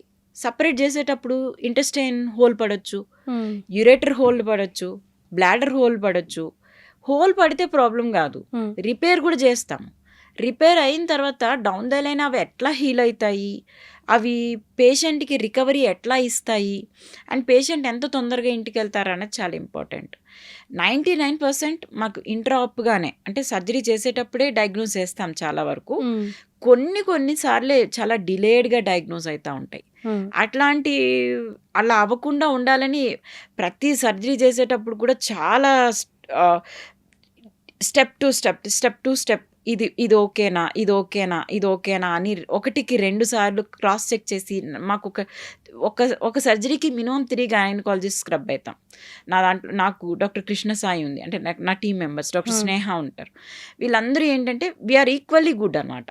మేమందరం కూడా ఇంత కాంప్లికేటెడ్ కేసెస్ చేస్తున్నామంటే వీ టేక్ టర్న్స్ అనమాట. ఈ స్టెప్లో ఇది ఏం చేస్తామో, నెక్స్ట్ స్టెప్ ఏం చేయాలి, సో దట్ పేషెంట్కి ఏ రకమైన కాంప్లికేషన్ ఉండకూడదు, పేషెంట్ సర్జరీ నుంచి బయటకు వెళ్ళాలి సేఫ్గా. ఇప్పుడు రోబోటిక్ సర్జరీ చేస్తున్నామనంటే నేను ఒక బెస్ట్ ఎగ్జాంపుల్ చెప్తాను. మొన్ననే ఒక జాంబియాలో ఒక హై ప్రొఫైల్, అంటే లైక్ మినిస్టర్ ప్రొఫైల్ లేడీ, వాళ్ళ డాటర్ అనమాట. ఆమెకి అక్కడ 4 సర్జరీస్ చేస్తున్నారు, అక్కడ 2 సర్జరీస్ చేశారు. ఇండియాలో కూడా 2 డిఫరెంట్ ప్లేస్లో 2 సర్జరీలు చేశారు. I don't want to mention the names. Endometriosis చేశారు. ఎండోమెట్రోసిస్ సర్జరీ చేసి, ఎండోమెట్రోసిస్ సర్జరీ అప్పుడు యాజ్ ఏ సెట్ ఇంటెస్టైన్స్ ఏదైనా ప్రాబ్లం వస్తే ఇంటెస్టైన్ బయటికి పెడతాం, స్టోమా అని చెప్తాం అనమాట. స్టోమా క్రియేట్ చేసి పెడతాం. పాపం లాస్ట్ 8 months నుంచి ఆ అమ్మాయి 32 year old ఆ స్టోమాతో తిరుగుతూ ఉంది, ఎండోమెట్రోసిస్ పెయిన్తో తిరుగుతూ ఉంది. మొత్తం ఆల్ టుగెదర్ 5-6 ఇయర్స్ నుంచి ఎండోమెట్రోసిస్ అని తిరుగుతూనే ఉంది. నేను వాళ్ళందరికన్నా గ్రేట్ అని చెప్పను, but I proudly say we could address it. Morning 8 o'clock scrub అయినాము, నేను and doctor Parthasarathy, he's gastro surgeon. నేను I took help of him. ఎందుకనంటే ఎప్పుడు కూడా నేనెంత తోపు అని ఎప్పుడు చెప్పకూడదు. నువ్వు చేయగలవా, నీకు ఇంకెవరైనా హెల్ప్ కావాలా, ఇంకెవరున్నారు అని చూసుకోవాలి. So that should be multi disciplinary approach. We scrubbed at 8 o'clock. మేము థియేటర్ నుంచి బయటకు వచ్చింది midnight 2 o'clock. స్టెప్ బై ఆయన వెళ్తాడు, నేను వస్తాను, నేను వెళ్తాను, నా టీం మెంబర్ వస్తుంది, నేను వెళ్తాను, నేను కొంతసేపు రెస్ట్ తీసుకుంటాను, ఇంకొక టీం మెంబర్ వస్తుంది. మాకు ఇంటెస్టైన్ ఇక్కడి నుంచి ఇక్కడ వరకు ఆమె అబ్డమిన్ ఓపెన్ చేస్తాం, యూజువల్గా చేసాము. ఆ ఇంటెస్టైన్ ఓపెన్ చేయడానికి మాకు 2.5 hours పట్టింది. యూజువల్గా 2 hours సర్జరీ ఫినిష్ అయిపోతుంది. ఆమె మాకు ఇంటెస్టైన్ ఓపెన్ చేయడానికి 2.5 hours. ఎందుకనంటే ఆమె ఇంటెస్టైన్స్ మొత్తం జాంబియన్ లేడీస్ ఎట్లుంటారు, చాలా పొడుగ్గా, హెఫ్టీగా, చాలా హెల్దీగా ఉంటారు. వాళ్ళ జెనెటిక్ స్ట్రక్చరే అట్లా ఉంటుంది. సో అంత అబ్డమిను ఎక్కడ లోపల ఎంటర్ అయిన తర్వాత ఒక్కొక్క పార్ట్ అతుకుపోయి మాకు అసలు ఏమనాలి, పద్మవ్యూహం లాగానే ఉంది. ఎక్కడ ఎంట్రీ దొరకటం లేదు. మాకు టార్గెట్ ఆర్గన్ యూట్రస్కి వెళ్ళాలి, దాని పక్కన ఉన్న స్ట్రక్చర్స్ వెతకాలి. మాకు ఆ యూట్రస్ వెళ్ళడానికి ఇంకొక 4 గంటలు పట్టింది. ఒక్కొక్క పార్టు సపరేట్ చేసుకుంటా మొత్తం ఎండోమెట్రోసిస్ స్పాట్స్ ఎక్కడెక్కడ ఉన్నాయి. ఆమెకి ఇక్కడ నుంచి ఎండోమెట్రోసిస్ యూజువల్గా ఈ ఏరియా నుంచి స్టార్ట్ అయ్యి ఈ ట్రాక్ చేసి లంగ్స్ కిందకి వెళ్ళింది, అంత ట్రాకింగ్ వెళ్ళింది. సో ఇక్కడ వరకు మేము ఆల్మోస్ట్ లంగ్స్ డైఫ్రమ్ వరకు వెళ్ళి మొత్తం అంతా అడ్రస్ చేసి ఆ యూట్రస్ రిలేటెడ్ స్ట్రక్చర్స్ అన్నీ క్లియర్ చేసి ఆమెకి మొత్తం ఆ పార్ట్స్ అన్నింటికి మళ్ళీ ఫ్యూచర్లో ఇంకొకసారి సర్జరీకి ల్యాండ్ కాకుండా, అసలు మా ఇంటెన్షన్ అంతా ఆ రోజు ఏదైతే స్టోమా ఉందో ఆ స్టోమా కూడా లోపల పెట్టి కుట్టాలనేది మా ఇంటెన్షన్. కానీ ఇంత ప్రొలాంగ్ సర్జరీ అయిన తర్వాత ఈ స్టోమా లోపల పెడితే ఆమె ఇబ్బంది పడుతుందని ఆ స్టోమా ఒక్కటే బయట పెట్టి మిగిలిన సర్జరీ అంతా అడ్రస్ చేశాము. ఫర్ ద ఫస్ట్ టైం మీరు ఆమె టెస్టిమోనియల్ ఇచ్చింది, మీరు మా వెబ్సైట్లో కనుక చూస్తే ఆమె ఓన్గా ఆమె మాటలతో చెప్పింది. ఆమె 6 years సఫర్ అయింది. She roamed across the world, not India, she roamed across the world. She finally got solution at my place. So we're highly equipped then like robotic surgery ఎప్పుడు కూడా హెల్ప్ చేస్తుంది. కాకపోతే ఏమికి రోబోట్ చేయలేదు, open సర్జరీనే చేసాము. But what endometriosis cases what we have dealt that gave us an experience. ఆమెకి చేయగలిగినాం ఒక 3-4 daysలో. ఈ next Monday we are planning to close the stoma. And ఆ జాంబియన్ మినిస్టర్తో కూడా నేను పర్సనల్గా మాట్లాడాను అనమాట. ఆమెకి యాక్చువల్గా ఒక లాస్ట్ 10 days వరకునే వీసా ఉండింది, కానీ ఇప్పుడు ఇంకొక 15-20 days ఎక్స్టెండ్ చేసి ఆమెకి ఆ స్టోమా లోపల పెట్టేస్తే 6 years నుంచి ఆయన స్ట్రగుల్ అనేది ఆమెకి వెళ్తుంది అనమాట. లోపలికి పెట్టేస్తే ఓపెనింగ్ ఏదైతే ఇంటెస్టైన్ ఓపెన్ ఉందో అది లోపల పెట్టేస్తే ఆమె సేఫ్గా వెళ్తుంది. ఆ తర్వాత she can lead her own life like నేచురల్గా. So she needs some kind of support, hormonal therapy అవసరపడుతుంది. బట్ ఆమె మాటల్లో అయితే ఆమె ఇంకా అందరినీ హగ్స్ చేసి కిసెస్ పెట్టి ఆమె ఎంత సఫర్ అయింది అన్నది అంత అర్థమవుతుంది. నిన్న కూడా గ్రేడ్ 4 ఎండోమెట్రోసిస్ అని రోబో చేసినాము. Everywhere she was told ureter damage అవుతుంది, మేము కూడా అదే చెప్తాం. కానీ nobody could dare to attempt. We did. Robo మాకు బాగా హెల్ప్ చేసింది, మా ఎక్స్పీరియన్స్ డెఫినెట్గా హెల్ప్ చేసింది. అండ్ ఆమె ఇన్ఫర్టిలిటీ పేషెంట్ పాపం 2.5 years నుంచి ఈ ఎండోమెట్రోసిస్ వల్ల ఇన్ఫర్టిలిటీతో ఏదైతే సఫర్ అయిందో, ఇప్పుడు మేము ఒక ట్యూబ్ డెఫినెట్గా ఓపెన్ చేయగలిగినాము. ఒక ట్యూబ్ మేబీ ఒక 2-3 months తర్వాత ఆమెకి ఐవీఎఫ్ వెళ్ళాలా లేకపోతే నేచురల్ ప్రెగ్నెన్సీకి ట్రై చేస్తే వస్తుందా అన్నది మేము టైం ఇచ్చే చూడాలి, ఇప్పుడు చెప్పలేము. కాబట్టి ఇంటెస్టైన్ ఎక్కడ డ్యామేజ్ కాలేదు. మేము ద సేమ్ వీడియో ఈరోజు అప్లోడ్ చేస్తాం మళ్ళీ. ఎందుకనంటే ఇది సర్జికల్ వీడియోస్ అనేది నేర్చుకునే దానికి అప్లోడ్ చేస్తాముంటాము. ఎందుకంటే నేను international Procter for robotic surgery. So చాలా మంది అక్రాస్ ద వరల్డ్ సర్జన్స్ నేను చేసే సర్జరీస్ చూస్తూ ఉంటారు కొన్ని నేర్చుకునే దానికి. అందులో అప్లోడ్ చేసినాము. ఎంత బ్యూటిఫుల్గా ఎన్నెన్ని అయితే అతికిపోయినా అన్నీ సపరేట్ చేసి యూరేటర్ని పైనుంచి కిందకి ట్రేస్ చేసి, అంటే కిడ్నీ నుంచి బ్లాడర్ వరకు యూరేటర్ ఉంటుంది, పైనుంచి కిందకి ట్రేస్ చేసాము. ఏదైతే ఇంటెస్టైన్ మొత్తం యూట్రస్కి అతుక్కుపోయిందో దాన్ని మొత్తం సపరేట్ చేసాము. 2 పక్కల ఓవరీలో ఎండోమెట్రోటిక్ సిస్ట్లు ఏదైతే ఉన్నాయో అవన్నీ తీసాము. వి టుక్ టైం తీసుకున్నాము. మేము ఏం స్ట్రెస్ తీసుకోలేదు. పేషెంట్కి మెంటల్గా ప్రిపేర్ చేసాం, మేము మెంటల్గా ప్రిపేర్ అయ్యాము, చేసాం. ఇవన్నీ కూడా ఈ చాలా చాలా ఈ స్టోరీస్ అన్నీ విని వాళ్ళు బాధపడుతూ ఉండి ఎండోమెట్రోసిస్ రిలేటెడ్ ప్రాబ్లమ్స్తో వచ్చి తర్వాత మాకు పెయిన్ ఫ్రీ లైఫ్ లీడ్ చేస్తున్నాము అవన్నీ చెప్తుంటే చాలా హ్యాపీగా అనిపిస్తుంది. కానీ at the time of surgery చేస్తున్నప్పుడు మాత్రం ఎవ్రీడే టక్ టక్ టక్ టక్ కొట్టుకుంటూనే ఉంటుంది అనమాట. అంటే ఇదంతా బాగా జరిగితే బాగానే ఉంటుంది. వాళ్ళ పొరపాటున ఏదైనా కాంప్లికేషన్ అయిందనుకోండి, కొంతమంది కరెక్ట్గా తీసుకుంటారు, కొంతమందికి అర్థం కాదు. మీ సిట్యువేషనే మీ డిసీజే అట్లాంటిది అంటే అర్థం కాదు. అండ్ ఇదొక కొన్ని కాంప్లికేషన్స్. కొంతమంది పేషెంట్స్ అయితే మల్టిపుల్ బిగ్ ఫైబ్రాయిడ్స్, ఇంకా మరీ దారుణమైన కేసు ఏంటంటే మొన్న ఒక 5 months బ్యాక్ 34-year-old గర్ల్ వాళ్ళ ఫియాన్సీని పట్టుకొని వచ్చింది. అసలు ఇంత పెద్ద ఇక్కడికి ఫైబ్రాయిడ్, ఇక్కడికి మల్టిపుల్ ఫైబ్రాయిడ్స్. అసలు వాడు ఎంత మంచోడంటే పాపం అతనే దగ్గరుండి సర్జరీ చేయించినాడు.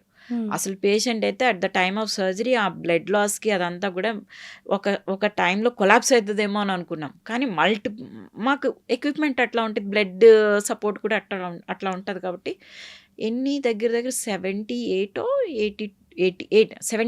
79 ఫైబ్రాయిడ్స్, 79 ఫైబ్రాయిడ్స్ ఇన్ని మేము ఫోటోలు కూడా పెట్టినాము. 79 ఫైబ్రాయిడ్స్ లెక్క పెట్టి కూడా పెట్టినాం. 79 ఫైబ్రాయిడ్స్ తీసి మళ్ళీ యూట్రస్ రీకన్స్ట్రక్ట్ చేసి పెట్టాం. We are crossing our fingers. ఒక 6 months గ్యాప్ ఇస్తే ఆ యూట్రస్ రీకన్స్ట్రక్ట్ అవుతుందా లేదా, అసలు ఆ యూట్రస్ మళ్ళీ ప్రెగ్నెన్సీకి వెళ్తుందా లేదా, అసలు ఆమె ఎంతసేపటికి నేను బాగానే ఉన్నా, ఎందుకు లావ్ అవుతున్నాను, ఎందుకు పొట్ట వస్తుందనే ఆలోచిస్తుంది తప్ప నేను వెళ్ళి చెక్ చేయించుకోవాలనే ఆలోచనే లేదు ఆమెకి. Many times. మాది ఒక వీడియో ఉంటుంది. ఇంకొక అమ్మాయి అయితే పాపం నేను కూర్చొని చదువుకుంటున్నాను కాబట్టి నేను వెయిట్ పుట్ ఆన్ అవుతున్నానని అనుకుంది. కానీ సమ్టైమ్స్ ఒకరోజు చాలా చాలా డిస్కంఫర్ట్ వచ్చింది ఆమెకి. డిస్కంఫర్ట్ వచ్చి డాక్టర్ దగ్గరికి వెళ్ళినప్పుడు పొట్ట నొప్పి వచ్చిందని అన్నప్పుడు పొట్ట ఆబ్వియస్గా డాక్టర్ చూస్తాడు కదా ఎక్కడ నొప్పి అని. ఆయనకి చూస్తే ఇక్కడ పొట్ట నొక్కుతుంటే వెళ్ళట్లేదు, ఏందరా వెళ్ళట్లేదు అని చూస్తే ఆయనకి ఏదో కొంచెం తేడాగా అనిపించింది. అప్పుడు పోయి చూస్తే ఆమెకి ఎంత 34 centimeter ఒవేరియన్ సిస్ట్ ఉంది. 34 centimeter ఒవేరియన్ సిస్ట్ ఉంది అని అప్పుడు ఆమె చిన్న అమ్మాయి పాపం 18-year-old గర్ల్ మెడిసిన్కి ప్రిపేర్ అవుతుంది. మళ్ళీ మెడిసిన్కి ప్రిపేర్ అవుతుంది. ఎప్పుడు మొన్న మెడిసిన్ ఎగ్జామ్ నీట్ ఎగ్జామ్ అయినప్పుడు నెక్స్ట్ డే రాశాను. నీట్ కాదు, ఇంటర్మీడియట్ ఎగ్జామ్స్ అయిపోయిన తర్వాత నా దగ్గరికి ఎగ్జామ్స్కి ముందర వచ్చింది. నువ్వు ముందు ఎగ్జామ్స్ రాసి ఇన్ని రోజులు ఉండింది, 4 రోజుల్లో ఏమవ్వదు అని ఎగ్జామ్స్ రాసిన తర్వాత నెక్స్ట్ డే చేశాము. అండ్ దేర్ ఆల్సో ఓవరీ మొత్తం ఏదైతే సిస్ట్ ఉందో సిస్ట్ మొత్తం ఫ్లూయిడ్ తీసి ఆల్మోస్ట్ 6.5 liter ఫ్లూయిడ్ ఉంది దాంట్లో. 6.5 liter ఫ్లూయిడ్ మొత్తం సిస్ట్ వాళ్ళు తీసి ఓవరీని రీకన్స్ట్రక్ట్ చేసి మళ్ళీ రాకుండా ఓవరీని ఫిక్స్ చేసినాం. సో ఇవన్నీ కూడా ఒక స్టేజ్కి వెళ్ళిపోతే you will get all these sort of complicated cases. ఒక స్టేజ్లో నాకు ఒక 2 rooms ఉంటాయి, పక్కన రూమ్స్. మా హాస్పిటల్లో ఒక 2-3 డాక్టర్స్కి అట్లా పక్కన రూమ్స్ ఉంటాయి. ఎందుకంటే ఈ పేషెంట్ బెదరు కొడితే ఆ పేషెంట్కి అక్కడికి వెళ్తే అట్లా పరుగులు పెడుతూ చూస్తూ ఉంటాం అనమాట. సో ఇంత పెద్ద టీం హ్యాండిల్ చేస్తున్నా కానీ ఒక్కొక్కసారి నా ఫోన్ నెంబర్ ఎవరికి దొరకదు. చాలా వరకు ఐ హ్యాండిల్ ఇట్. వాళ్ళు ఏం ఎక్స్పెక్ట్ చేస్తారంటే వాళ్ళు ఏదో మిడ్నైట్లో ఏదో పెయిన్ వచ్చి వాళ్ళ హాస్పిటల్కి వస్తే నేను మిడ్నైట్ వెళ్ళాలని అనుకుంటాను. వాళ్ళ వరకు నేను ఒక్కదాన్నే డాక్టర్, నాకు 100 మంది పేషెంట్స్. కరెక్ట్. అది అర్థం కాదు వాళ్ళకి. ఒక థాట్ అనిపిస్తుంది, యూ నీడ్ టు అండర్స్టాండ్. ఒక్కొక్కసారి రాస్తారు, కొన్ని బ్యాడ్ కమెంట్స్ రాస్తారు, వీ డోంట్ బాదర్. అవన్నీ నువ్వు నన్ను తిట్టినా పర్వాలేదు, నాకేం ప్రాబ్లం లేదు, నాకు వచ్చే నష్టం లేదు.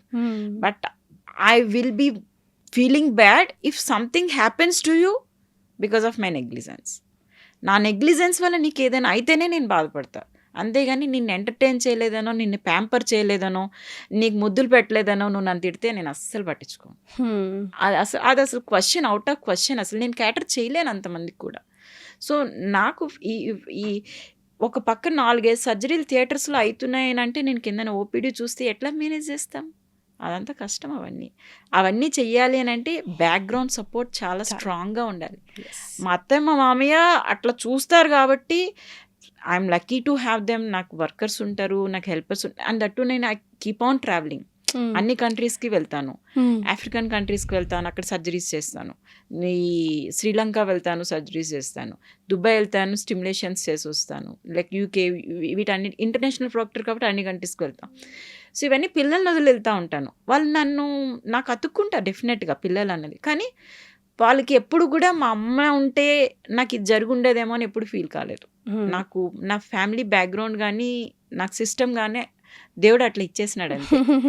మా మరిది పిల్లలు ఉంటారు, వాళ్ళిద్దరు, వాళ్ళు 2 ఆడపిల్లలు. వాళ్ళందరూ చాలా హ్యాపీగా కంఫర్టబుల్గా ఉంటారు.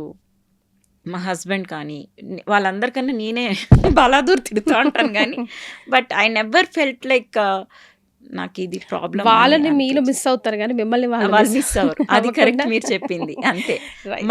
ఎప్పుడు మా అత్త మామయ్య కానీ, మా హస్బెండ్ కానీ, మా మరిది వాళ్ళు ఎవరైనా ఈమె లేదు అన్నది గ్యాప్ కనిపించినవ్వలేదు వాళ్ళు ఎప్పుడు. So very lucky ma'am. So as we today I dream women ప్రేక్షకులు ముఖ్యంగా మీ బిజీ షెడ్యూల్ నుండి మా జమ్మునాథ్ మిమ్మల్ని పట్టుకోవడం, మా ఆడియన్స్ కోసం మీరు సో మెనీ క్వశ్చన్స్కి రైట్ఫుల్ అండ్ థాట్ఫుల్ ఆన్సర్స్ ఇవ్వడం. Thank you so much for joining us. Thank you. Thank you. And for more videos, Please subscribe to iDream. Please subscribe to iDream. Please subscribe iDream. And please subscribe to iDream. For more videos, subscribe to iDream. please like, share and subscribe to the channel. Congratulations, iDream. Subscribe to iDream. Subscribe to iDream. So subscribe to iDream Media. iDream ki iDream team andarki huge congratulations. Please subscribe iDream Media. Please subscribe to iDream.